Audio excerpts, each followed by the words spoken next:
You're listening to Later with Mo Kelly on demand from KFI AM 640. It's the KFI Election Desk. I'm Mo Kelly. We're live everywhere on the iHeartRadio app. And just to give you an update, the electoral map is coming into focus and it's not looking good for Harris supporters. Former President Donald Trump, who's on the verge of becoming President Trump again, leads Vice President Harris 248 to 216. I'm following Fox News and their projections and the races that they have called.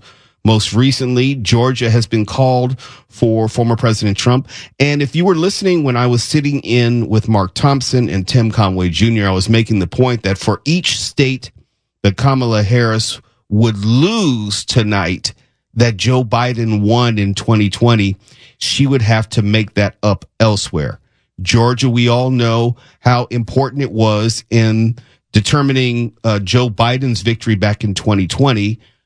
Joe Biden took Georgia. Losing it tonight meant that Kamala Harris would have to replace those 16 electoral college votes somewhere else. Earlier in the evening, they said, well, it would probably have to be North Carolina, which is also 16 electoral college votes, but Donald Trump took North Carolina. At this point, without getting into all the different scenarios, Kamala Harris would have to take Minnesota, Wisconsin, Michigan, and Pennsylvania, just about every remaining state for her to have a sniff of the presidency. But if you look at the numbers, she is trailing in Wisconsin by 4 points, trailing in Michigan by about 7 points, and trailing in Pennsylvania by 4 points. And in Pennsylvania, 90% of the reported votes are in. Long story short, there really is not a path for Kamala Harris. This is just me talking. This is not an official projection by anyone, but just looking at the map as it is, there's real no path to victory for Kamala Harris. That said, most recently, Cedric Richmond of the Harris campaign recently addressed supporters at the campaign headquarters tonight at Howard University and informed the crowd in a very solemn way that Vice President Harris would not be addressing supporters tonight, but she would tomorrow. She would not make any statement tonight, either concession or acknowledgement, anything like that. Any statement or speech would be tomorrow. And if you know anything about politics, you understand why that is. There are some states, conceivably, where they would finish within the margin of a mandatory automatic recount, which could, maybe prolong the process. If, like, for example, if they were to finish within 1 percentage point of each other in Pennsylvania, there'll be a mandatory recount, and that would prolong the process. And then you'd have Vice President Harris address the specifics of that moment in that moment, and it won't be tonight. It'll probably be tomorrow. I have not seen, CNN is reporting that former President Trump is going to address supporters tonight. We don't know exactly when, but they're saying it is soon. And if it should be in the next 45 minutes or so, we'll bring that to you live here on KFI AM 640. And beyond the presidential race, if you look at the Senate map, it's pretty much locked in that the Republicans will have control of the Senate. And that means that if we are talking about a 47th President Trump, he will be able to confirm, at least on a party line vote, all of his appointees, let's say his cabinet, let's say federal judges, any Supreme Court justices, if there's an opening, any of his cabinet secretaries, all of that they will be able to confirm without any opposition from the Democrats whatsoever. Even if it were a close vote, there would be presumably a Vice President, J.D. Vance, who would be the tie-breaking vote. So the Democrats would not have any leverage there. The remaining hope for Democrats, and that is not, it's unclear as far as what's going to happen, is in the House of Representatives. In the House of Representatives, obviously, you control the power of the purse. You control a lot of bills that would get to the floor. In fact, all the bills. And you would have the Speaker of the House. Right now, the Republicans lead the Democrats 183 to 153. But the Democrats have a lot of races that they stand to win on the West Coast, where they're much more left-leaning. So that gap is going to close. They need a total of 218 to control the House. And we may not know who wins the House possibly for a number of weeks, and it may come down to California. We were talking earlier to Corbin Carson, talking about some of the races which are hotly contested in Orange County, surprisingly enough, or maybe not so surprisingly. And those races may directly impact who has control of the House. And if you have control of the House, you get to determine the Speaker of the House, and you would be able to provide some resistance if you are a Democrat and would want to provide resistance against an eventual President Trump. But that's where it all stands right about now. And when we come back, next segment, I'll be joined by Mike Dubusky, who will be talking to voters in Pennsylvania. We were just talking about that, how presently former President Trump is up about 4 points. And that could be the official end of this presidential race if Pennsylvania is put in the column of Donald Trump. So we'll check in with Mike Dubusky of ABC News next. It's the KFI Election Desk. I'm Mo Kelly. We're live everywhere on the iHeartRadio app. You're listening to Later with Mo Kelly on demand from KFI AM 640.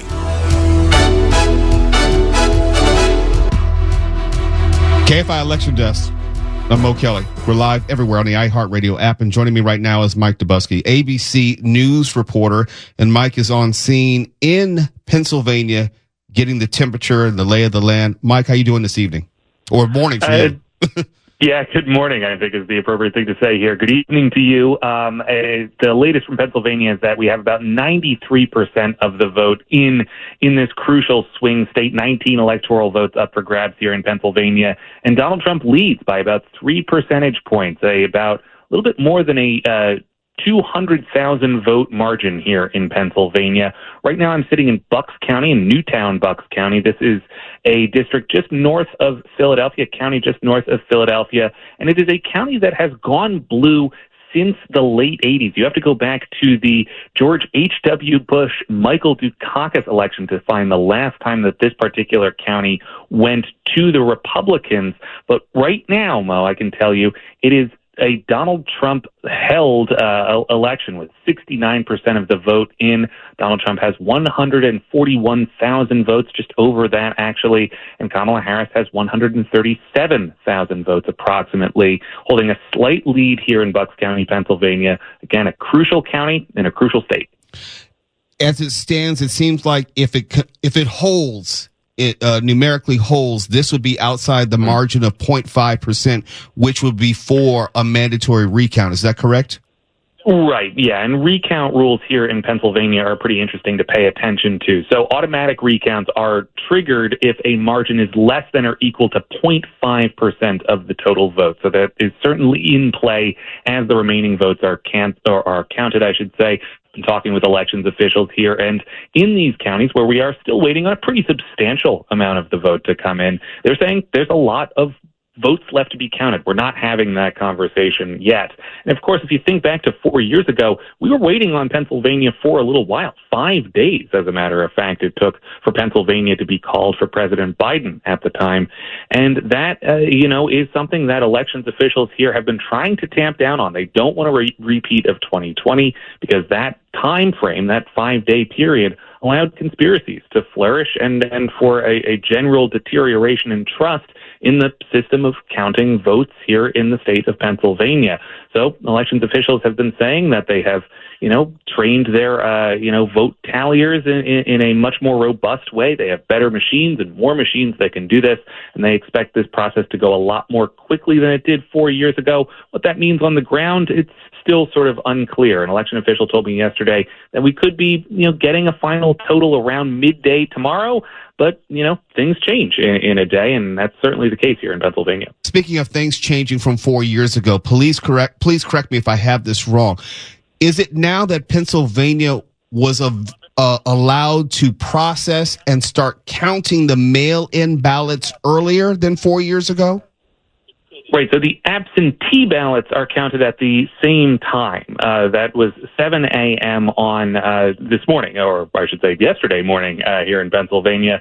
That it does extend the amount of time that it takes to tabulate those absentee ballots. It's a big part of the reason why we wait around oftentimes for votes in Pennsylvania.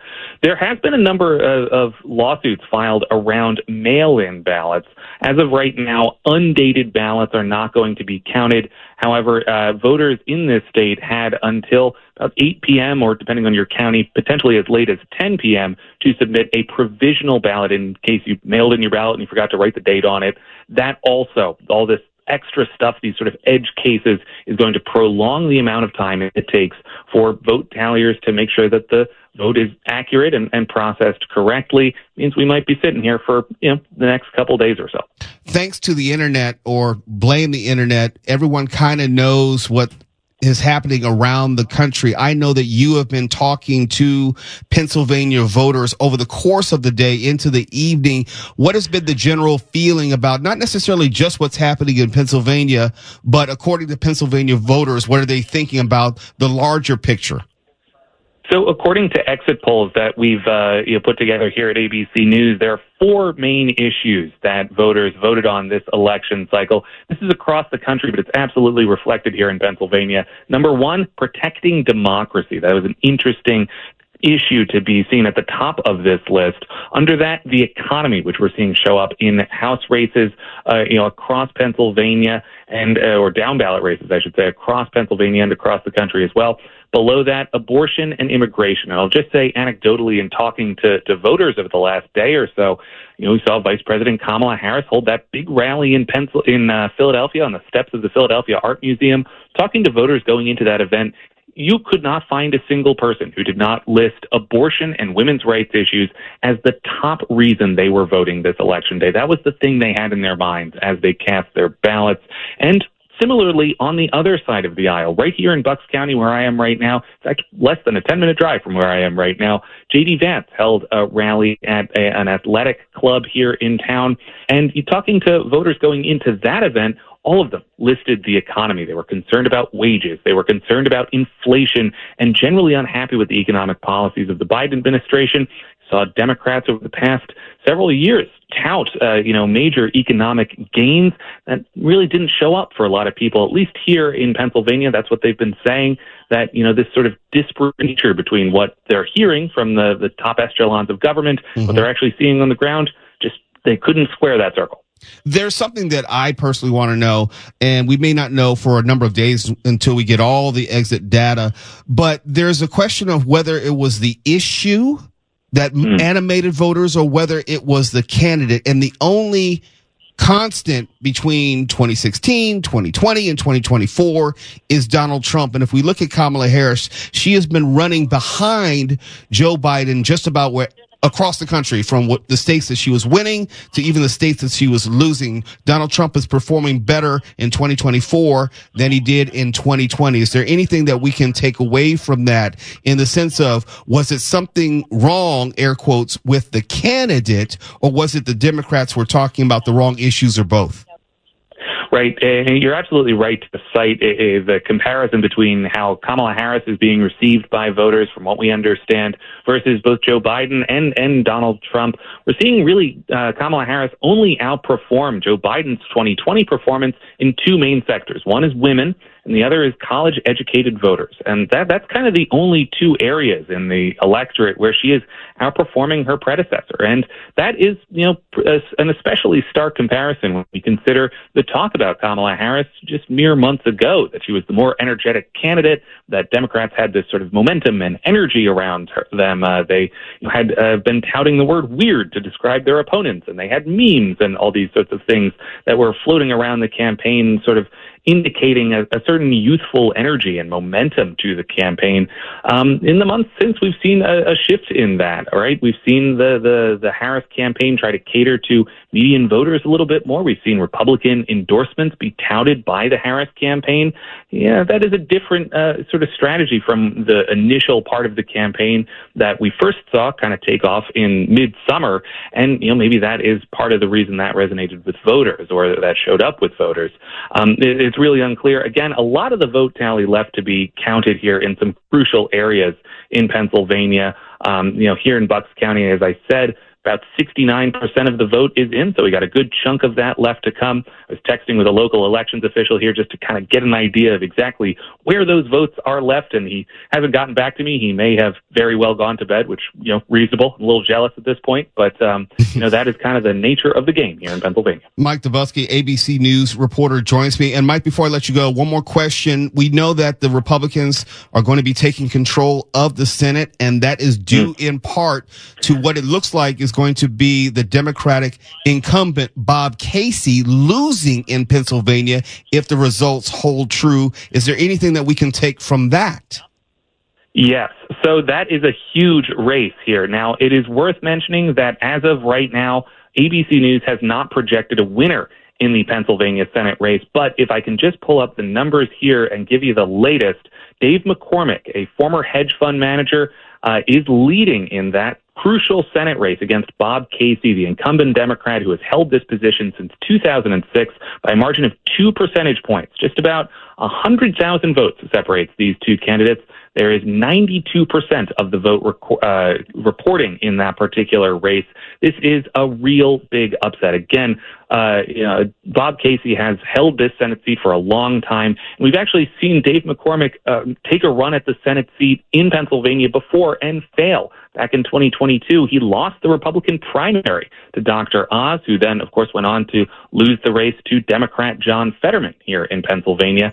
538 analysis said this particular race leaned Democratic. Clearly does not seem like that shaked out in the actual vote tallies here. Still a little bit of the vote left to be tallied, but again, it's not looking good for Democrats here in Pennsylvania.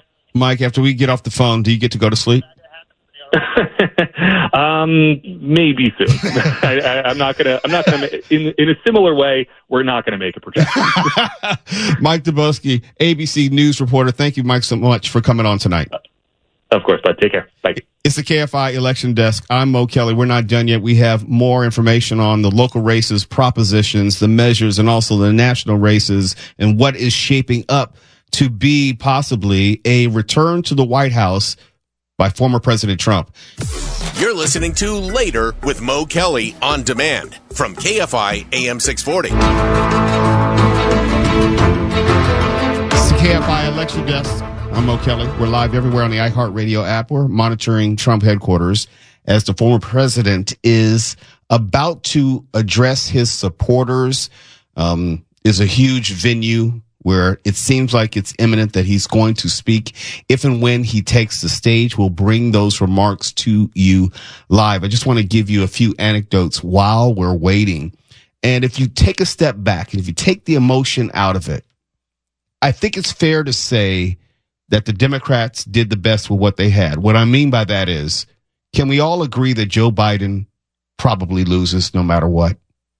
And if it's not going to be Joe Biden as far as the nominee, it was going to be most likely Kamala Harris. There was no one else out there. Yeah, there were plenty of people who probably wanted to be nominee, but it was going to be Kamala Harris. And whether you like her or loathe her, how she ran her campaign, it was about as good as I think that she could do in 100 days. As far as generating excitement within the Democratic Party, galvanizing people around her, turning out the vote. It just doesn't seem to be that it was enough. And there's a real question of whether it was possible, given what we're seeing tonight, whether it was possible for her to win at all. And if you ask me personally or privately, I've had this conversation with a bunch of people. I was always skeptical.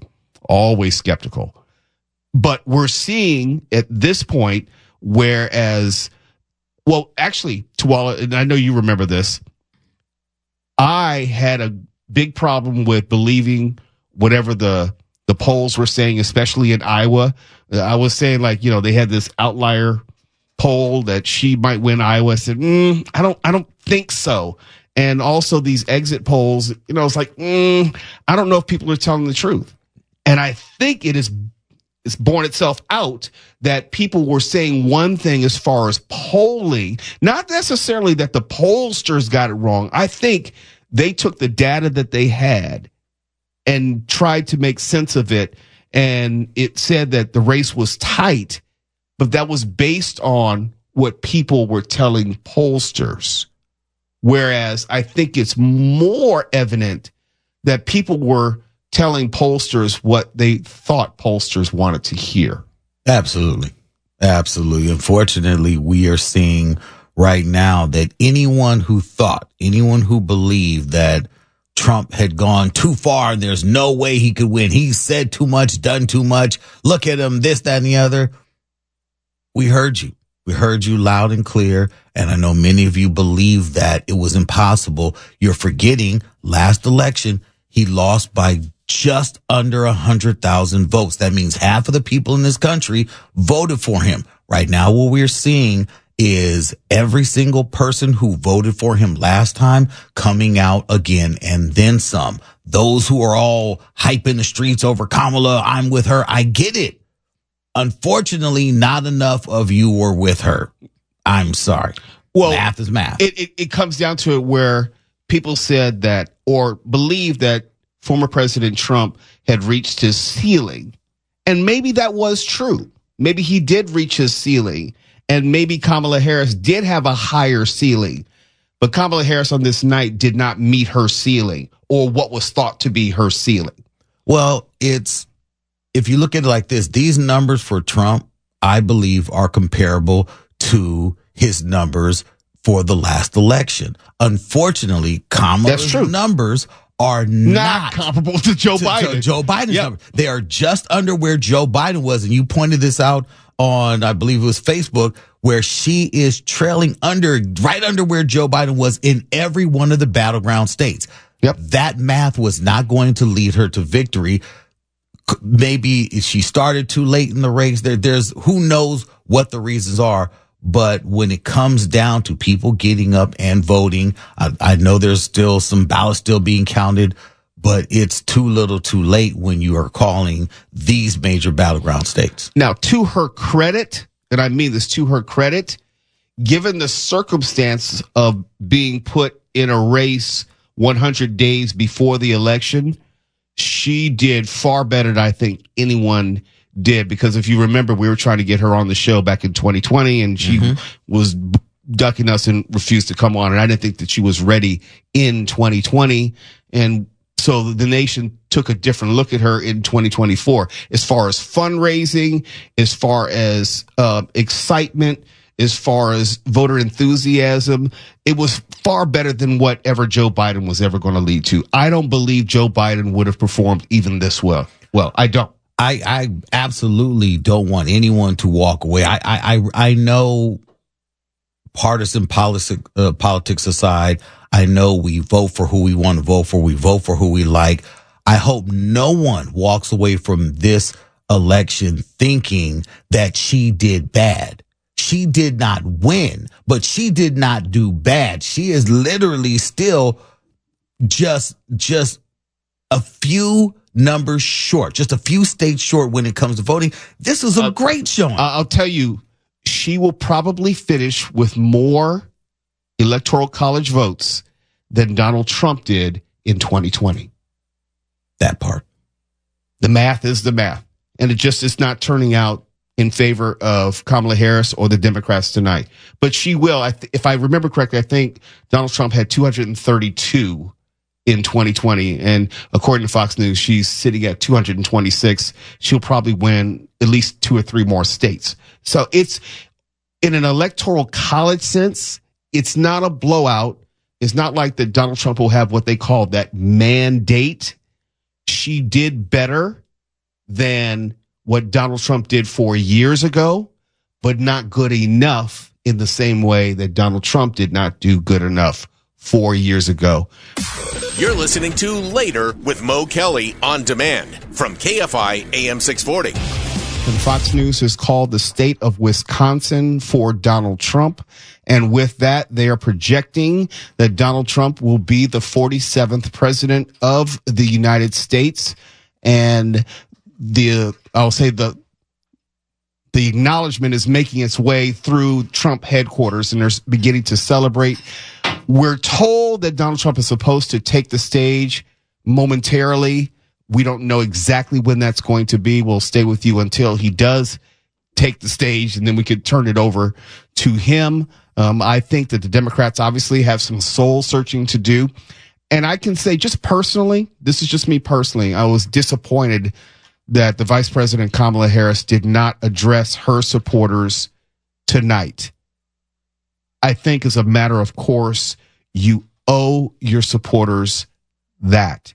They showed up, they voted for you, they came out to celebrate you, and even though it may not have turned out your way, I think you have a duty to acknowledge them and address the wider country as far as the moment that even though you may have come up short or you didn't necessarily reach your goal, at least the people right there and the supporters who have ridden with you for the past 100 days, I think they deserve to hear from Kamala Harris.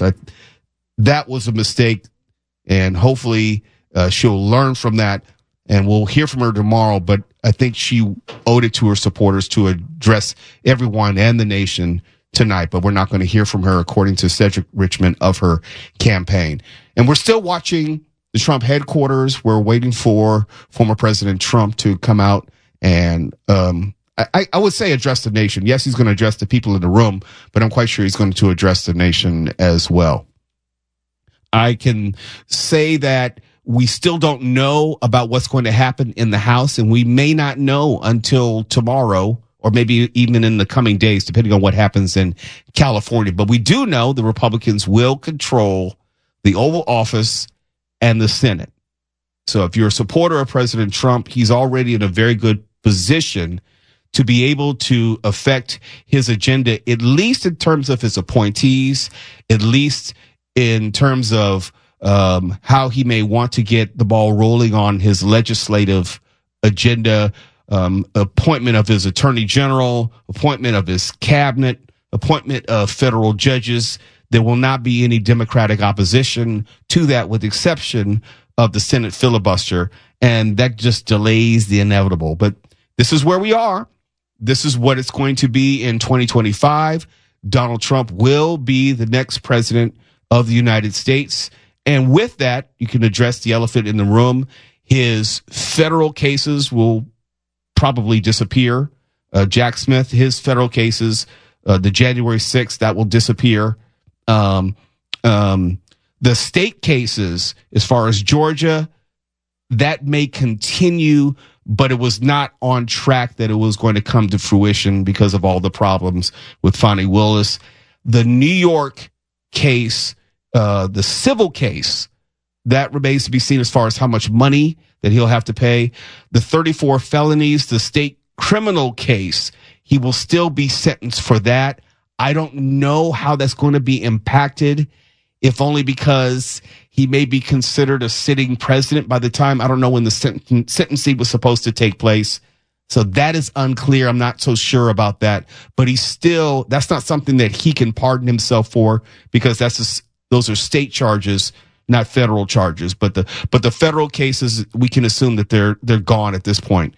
We're still waiting to see if former President Trump, Donald Trump, is going to be coming out to the stage, or I should say when he's going to be coming out and addressing his supporters and also the nation. I always say how we're living through history. This is one of those moments. It's kind of amazing.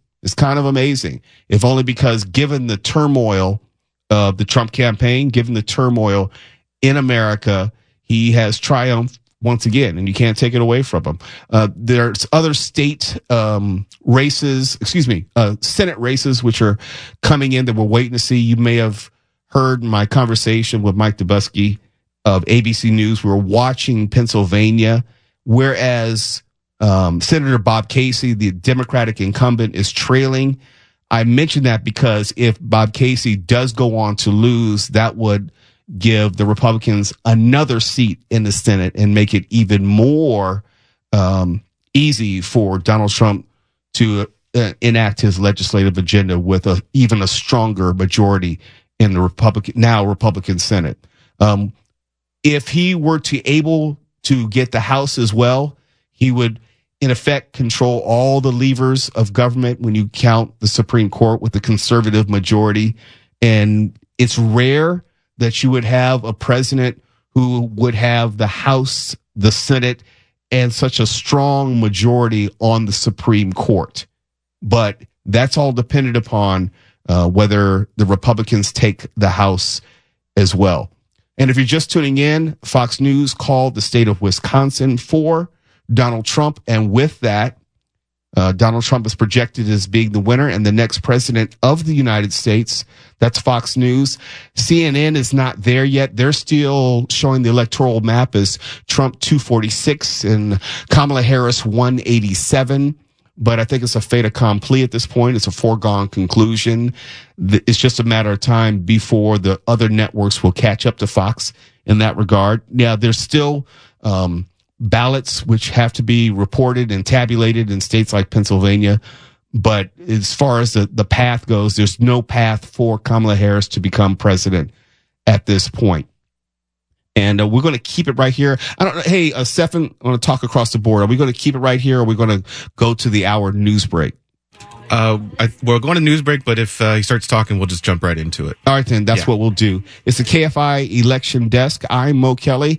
If you're just tuning in, Donald Trump has been projected as the 47th president of the United States by Fox News. No other networks are projecting that as of yet, but that's where all of this is headed. KFI AM 640. We're live everywhere on the iHeartRadio app. You're listening to Later with Mo Kelly on demand from KFI AM 640. It's KFI Election Desk. Mo Kelly here. We're live everywhere on the iHeartRadio app. And still, former President Trump has not come into the room. He's not approached the stage. We are waiting for him to approach and address his supporters. I suspect that he has plenty to say. I'm quite sure he has some scores that he'll want to settle on the stage. He will lay out, I'm guessing, don't know this, he'll lay out what his next 4 years may be like and maybe some people that he wants to bring with him. He's made overtures that Elon Musk will be part of his cabinet. He has said that RFK Jr. may be part of his cabinet as well.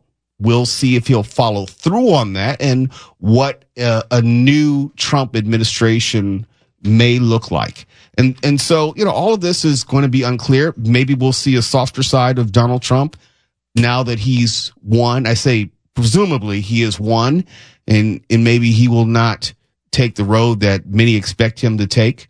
We'll see. We'll see. Or maybe he'll take it in exactly in the direction that he said on the campaign trail. And we'll have to watch whether a second administration of Trump will be different from the first one. Hopefully it'll be different in which we won't have COVID or some sort of major issue to deal with. But this Trump administration is going to have to deal with what's going on in the Middle East. This Trump administration is going to have to deal economically with what's going on. We won't know how the stock market will respond to this. We don't know how economically the world will respond to this. There are a lot of unknowns, and we'll see what happens. And then we'll have to see how Donald Trump and his eventual administration will respond to it. Because there's nobody who's more popular than a politician the night he or she is elected. And even though Trump has a very solid base, as we've seen tonight, there are still expectations. There are still things that he's going to have to do to satisfy people who push the Democrats aside and who were unhappy with the direction of this country. And joining us on the phone right now, we're watching what is happening at the Trump headquarters. And if Donald Trump should approach the stage, we'll go right to it. But joining us right now is Loyola Law Professor Jessica Levinson, also KCAL 9 CBS contributor. Jessica Levinson, Professor Levinson, how are you doing this evening? I'm so much better now that we get to talk. It's nice to be on air with you again. We were going back and forth literally the whole day in the hopes of being able to connect. You are watching all this unfold as I've been watching this unfold. Part of me is surprised. Part of me is not surprised. But for you, I don't want to take it away from you. What do you make of this moment? I think I feel both surprised and not surprised. I mean, I looked at the polls and it looked like it was going to be a coin toss. I then fell into a trap that probably a lot of your listeners do, which is I went on social media today and I probably curate my thread without even knowing it. And I saw a bunch of pollsters who I trust say, look at these lines and look at the early voting numbers, and this is going to be a landslide for Harris. And I thought, it's not going to be a landslide.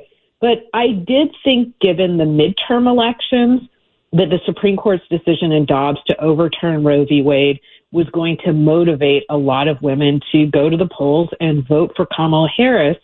But what we have to remember is that we heard something, and I'm sure you've been talking about this all night, over and over again, which is that the economy was number one for the voters and that they felt that Trump would be better on the economy. So, I mean, I think anybody who says this came out of nowhere, I didn't see it coming at all, is somebody who just wasn't looking at the polls. Yeah, I never, first, and I said this to my listeners, I said, I take the polls with a grain of salt. I have always taken the polls with a grain of salt, if only because people, I think, are savvy enough, especially now in today's world, to know that they can manipulate public perception by answering poll questions a certain way, sometimes inadvertently, sometimes intentionally.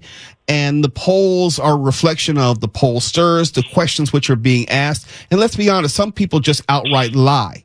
They lie because they kind of know, if it's Rasmussen, okay, I know what they're looking for. If it's Gallup, I think I know what they're looking for. And they say what they think is best for whatever their circumstances are. That's why when I saw that it was going to be a close race, I said, I don't feel that. I don't get that. And yeah, we all curate our social media a certain way, but I never, and anyone who knows me personally knows that I never really bought the idea that Kamala Harris was going to be elected. My question was there going to be a repudiation of Donald Trump, which was going to impact the Senate and the House? That's what I was looking at. But as far as president, look, to Kamala Harris's credit, let me see. Here's the question. I think she ran a near perfect campaign, given what she had as far as fundraising, generating excitement, what have you. And she probably did better than a Joe Biden, and her ceiling probably was higher than what people thought Donald Trump was. But evidently, you know, her floor was lower than Donald Trump. Am I wrong? Well, no, I think you're not wrong. I mean, I agree with everything you said. I think this is, if we're talking about repudiations, it feels like it's a repudiation of the current administration. And again, you know, I think that when it comes to the economy, perception feeds into reality. And we all know this when it comes to things like the consumer price index, that the more we feel the economy is not doing well, or, you know, consumer sentiment in general, that actually has a real effect on the economy. And people felt very rationally during the period of high inflation that the economy was not doing well for them, that they were paying more for things than they used to. And I think that Donald Trump did a very good job of saying, and that is the Biden administration's fault.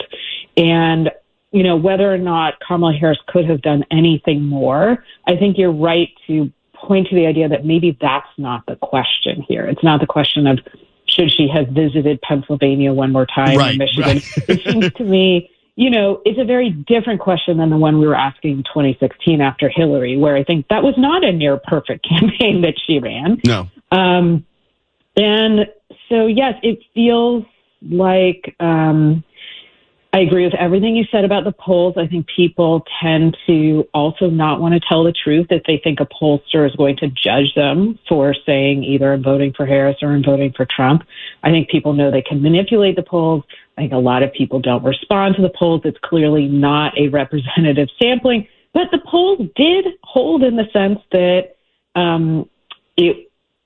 all of the states where they were in play it looks like happened to break for Trump, but it looked like that was possible given the polls. Yeah, I mean, they were within the margin of error. You're talking about 4 points in most of the states in which the polling showed it was a toss-up. So to be fair, they were within the margin of error. I just think that margin can be manipulated to a certain degree and gives people a false sense of insecurity or security.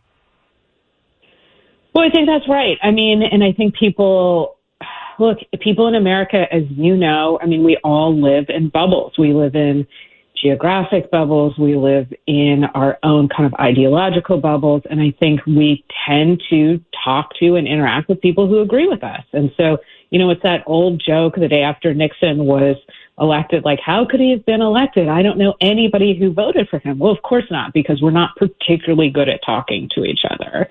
And I don't know what to say other than I think it will be fascinating to see how our balance of power plays out in the next 4 years. And what I really mean is the separation of powers. Mm-hmm. Will the Senate act as any sort of pushback against a Trump administration? What will the judiciary do? I mean, to me, that's fascinating because we know that there is a difference between conservative judges and judges who are viewed as Trump loyalists.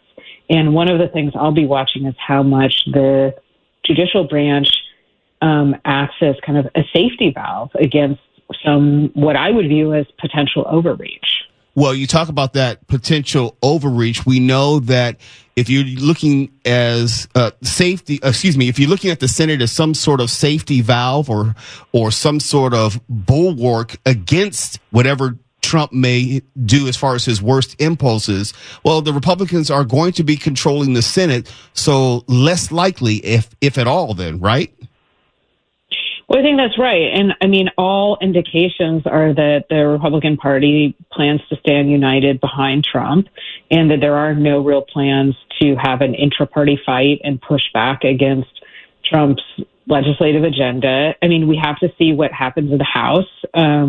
I was traveling home from a studio, as you mentioned, so I don't know currently what's happening in the House. But if Republicans do control the White House, the Senate, and the House of Representatives, you can imagine that at that point, the only pushback would come from potential legal challenges. And again, there are a lot of reasons to believe that those, depending on obviously the challenge, that those might not be successful.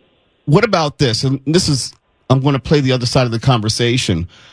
How about the idea that this is just who we are as America? This is what we've chosen. This is who we've chosen. Mm-hmm. And there's not going to be any pushback because this is what we want. Well, it's clearly what a majority of those voting in terms of translating to the Electoral College want. I'm not being particularly articulate, just to say that it's not just a majority of those voting. It's under the Electoral College. I mean, I don't think at this point there's a question that Trump won.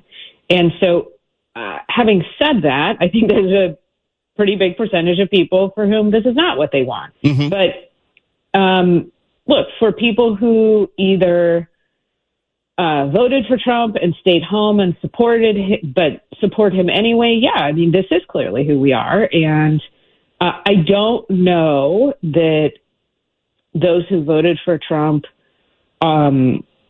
fully support all of his policies or know what all of his policies would be. And I would say that for any candidate. That's not a slam on future President Trump. That's just to say that I think he can be kind of unpredictable. And so I guess what I'm saying is, in terms of this is who we are, I think this is who we are in the sense that we know who he is and we reelected him.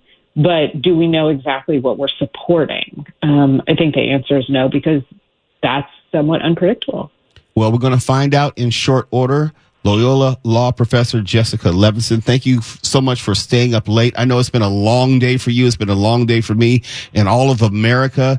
We're coming to the end of this presidential election cycle, one way or the other, but I appreciate you spending some time with us this evening. Thank you for having me. We'll talk soon.